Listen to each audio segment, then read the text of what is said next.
আজকে রাতে শেষ সাহারি, এটা ভেবে তো আমার মনটা খুবই খারাপ হয়ে গেছে। 30টা রোজা হইলে তো ভালো হইতো, 29টা রোজা হইলে আমার একদমই ভালো লাগে না। আর রমজান মাসে তো আমি খুবই মিস করি। মানে আমার সবচেয়ে প্রিয় মাস হচ্ছে রমজান মাস। সেহরি খাওয়া, ইফতারি খাওয়া, তারাবির নামাজ পড়া, সারাদিন রোজা রাখা, প্রত্যেকটা মুহূর্তই আমার কাছে খুবই ভালো লাগে।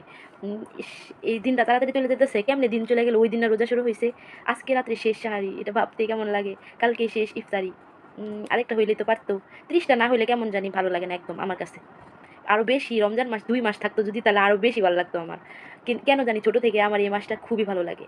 আপনাদেরও কি ভালো লাগে? আমার তো মনে হয় সকল মুসলমানের কাছে এই ভালো লাগে।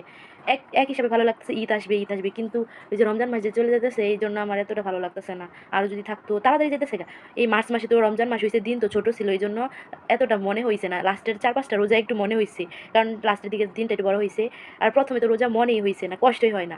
দিন যত বড় হোক, ছোটোবেলায় আমি 14 ঘন্টা 15 ঘন্টা রমজান করছি, রোজা করছি, সন্ধ্যা 7টায় ইফতারি করছি। আর এখন 6টার সময় ইফতারি হয়ে যা। আর সকালেও তো ফজরের নামাজও অত দেরি করে হয়, ফজরের আজান দেরি করে দেয়। আর এখন আর দিন খাটো হয়ে গেছে। আর ছোট থেকে কত লম্বা লম্বা দিন ছিল, আর এখন আস্তে আস্তে খাটো হয়ে গেছে। তখন থেকে আমার খুবই ভালো লাগে। মানুষ আসলে অভ্যাসের দাস, ছোট থেকেই তো অভ্যাস, এই জন্য এখন কষ্ট হয় না। যারা ছোট থেকে রোজা রাখে না তারা বড় হলেও রাখে না, আমার দেখা। আপনারা হয়তো অনেকে মিস করবেন রমজান মাসকে, আমি তো খুবই মিস করব। দোয়া করবেন।